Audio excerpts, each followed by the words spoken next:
I gonna do? Is everything all right, Goots? You seem more discomposed than usual. Oh, I don't know what that means, but I'm in a bit of a muddle. Oh, I think Nan might be in trouble, and she's... It's all right. You can tell me.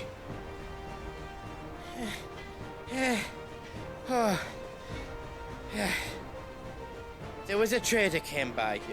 One of our usuals, like... Said he'd heard some rotten rumours about her down Dallimil Way. Folk are saying she's been selling to bandits and cutthroats and that. I mean, she's fond of a chance to make a coin or two, aye, but she'd never do business with baddies. Especially not the kind who go hurting people who haven't done out. I wanted to ask her about it myself, but I'm scared she'll give us a tongue lashing. She'd never give your tongue a lashing, though, would she? Don't worry. I'll speak to her. Oh, thanks, Clive. You'll let me know what she says, won't you? Of course. I'm sure it's all just a misunderstanding. Lady Karen. How's business? Not nearly as foul as the weather. You're doing good trade, then? Both in and out of the hideaway? Can't complain. Wait. What exactly are you getting at? Not once in 5 long years do you pay my affairs half a care, but here you are today, raking me over the coals like a bloody popoto? Just asking. Out of interest. All right. I'm here because I was told that certain rumors have been circulating. About you selling weapons to brigands. Oh, are you? And who was it who knows me so well as to tell tales of my evil exploits? I didn't exactly hear firsthand. All I know is that someone in Dallimil has been spreading word to that effect. And what? You believe it? You think I'm profiting off the blood of innocents, do you? Look, I've done things I'm not proud of. Might be there were a time when I turned a blind eye to the wretchedness of the world so I could line my pocket. But that woman is no more. And you'd know that if you'd ever paid the slightest bit of notice. You're right, Lady Karen. I apologize. It was wrong of me to doubt you. No, it was. Now, I reckon you've got better things to do than pointing your do-gooding finger at a poor old woman. Of course. Good day. I spoke with Lady Karen. What did she say? That the rumors were unfounded, and that I was a fool for thinking they might hold any truth, along with some other things that made her feelings clear. And while it sounds like she may have done things she regretted in her past, she says those days are behind her. Oh, well, that's good. I knew Nan wasn't caught up in out bad. But why would people say she was? What did she ever do to them? It's not right. No, it's not. But people do things for all sorts of reasons. Perhaps we'll never know. Well, I'm going to find out. That trader, he said they were all talking about her in Dallimil. So that's where I'm going. I'll find someone who'll tell me, you'll see. Are you sure that's wise? Whoever's spreading these rumors means Karen ill. Oh, right. Well, that's why you'll be coming with me, isn't it, Clive? I suppose it is. Could be I know something more. Clive, listen! I found someone who says he's heard the rumours about Nan. Have you?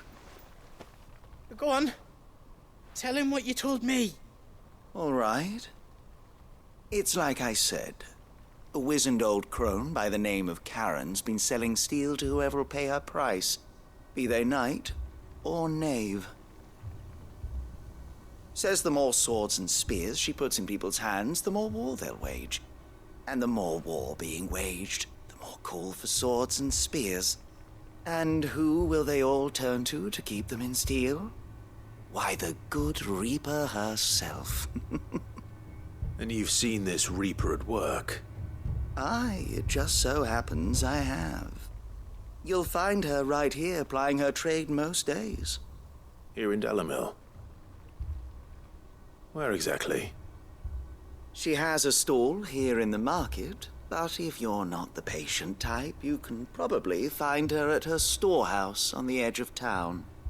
But it'd be a bolder man than me that braved that particular nest of vipers. Feeling bold, traveler? I hope so, for your sake. Now, if that's all, I have places to be. Sorry to have kept you. You don't think Nan's the Reaper, do you? Not unless she's discovered the secret of how to be in two places at once. Eh? What do you mean? Lady Karen hasn't left the hideaway in weeks. So who has been running this store he spoke of? Good question. I'll go and have a look. And I'll visit this storehouse on the edge of town. All right, but be careful, Clive. You too, Goots.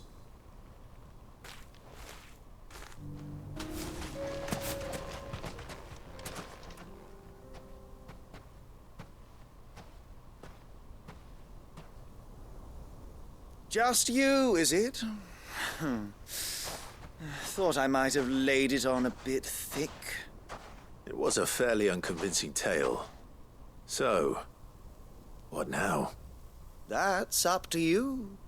Die a slow death, or a quick one. Boys, he's all yours. But that sword is mine.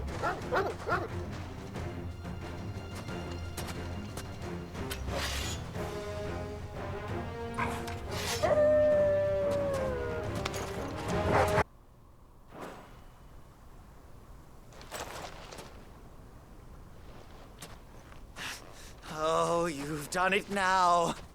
Go on. Tell me what I've done. When the Borgwyn finds out you've killed his men, he'll have your head. He only wanted that bull of a manservant, the dim one always clinging to Karen's skirts. You weren't even supposed to be here. Who the hell are you anyway? What were you going to do to him? The Borgwyn wanted him to get to Karen. I was only supposed to point the lamp in the right direction once he arrived in Dalimil. But then you turned up. Well, go on then. If you're going to end me, end me. You're not worth the effort. Now be gone, before I change my mind. Fucking coward! I need to find Goots. Right now.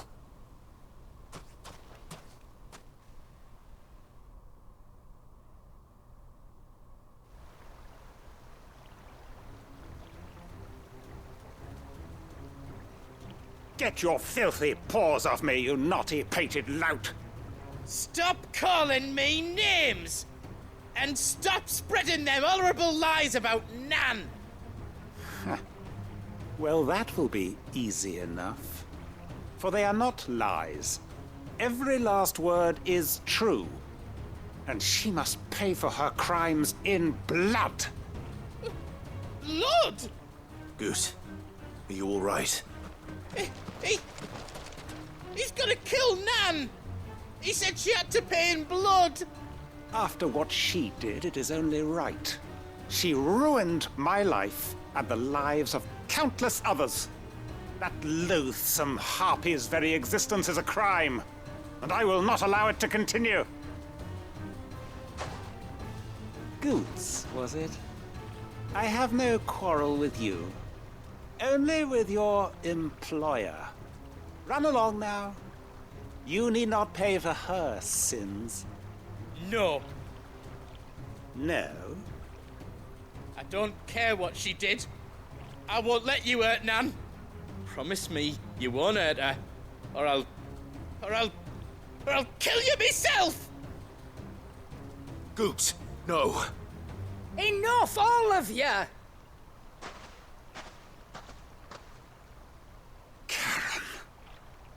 But how did you? You're a sight less clever than you think you are, the pair of you. Did you think I wouldn't notice the two of you slinking off together? Well, the whole thing got me thinking, who in Dalimil might bear me a grudge? And a certain snivelling shit I ran afoul of in my fairy years came to mind. Though it was just Bogan back then, wasn't it? I thought the years might have taught you some sense, but I see you're the same pants-pissing craven you've always been. What was it we called you? Wet legs? You bitch! Everything that happened, it was all your fault! And now you'll finally pay for what you did to me!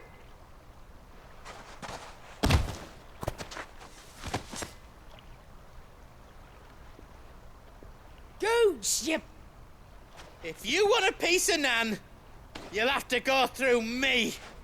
Fuck! You great galoot. Out of the way, I can handle this myself. So, wet legs, you remember what you told me when we last met? An eye for an eye. Wise words, wise words. And now, it's time to collect.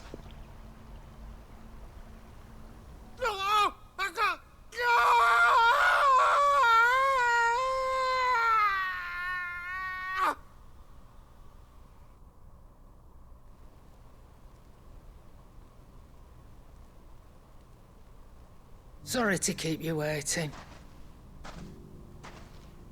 Is he... Dead?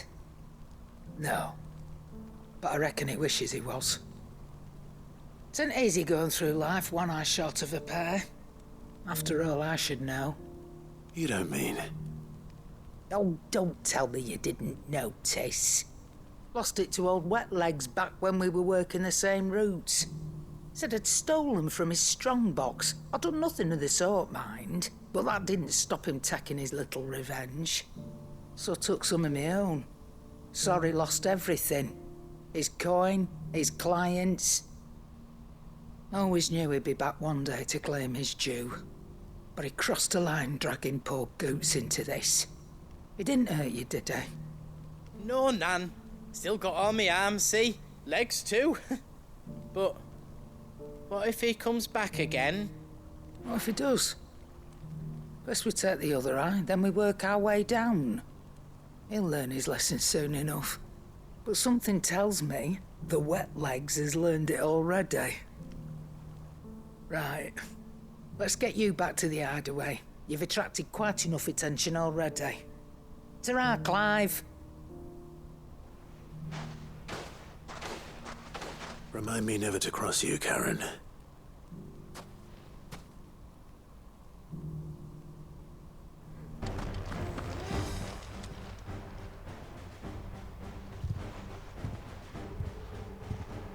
Nothing like a dish of cold vengeance to foul a gut.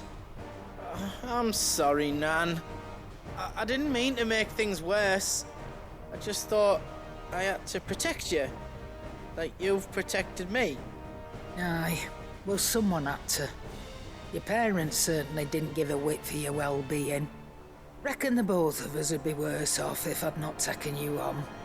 You've always been me right eye, Goots. And I'd have you stay that way.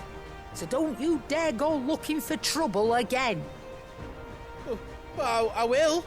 If you ever need help, I'll do it again and again, and you can't stop me.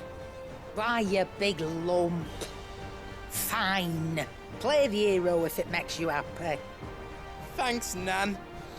I won't let you down.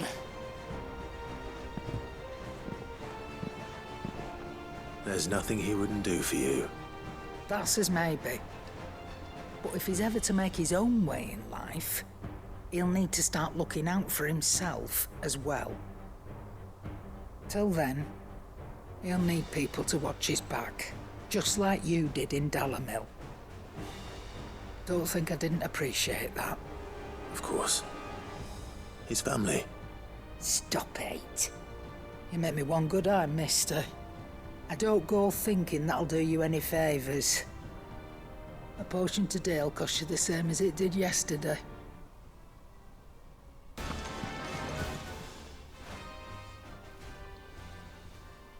Let me tell you a story, Clive. All right. Them rumours Wetlegs were spreading. Might be they weren't just tales plucked out of thin air. You see, there were a time when I weren't too particular about who I sold steel to, so long as they paid me the right price. Some women lust after blood, others after flesh, but me, I were always one for gold.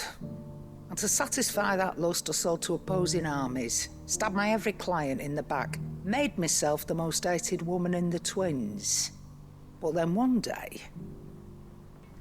I met a man who made me a different kind of offer. Said he'd give me access to a realm-wide community of like-minded individuals in constant need of steel and sundries. On the condition I sold to him and his alone. Was that the first time you met Sid? Aye. And I fell right into his damn trap. He was true to his word, so I ended up being true to mine. And I soon started making the best profits I've seen since taking up the trade.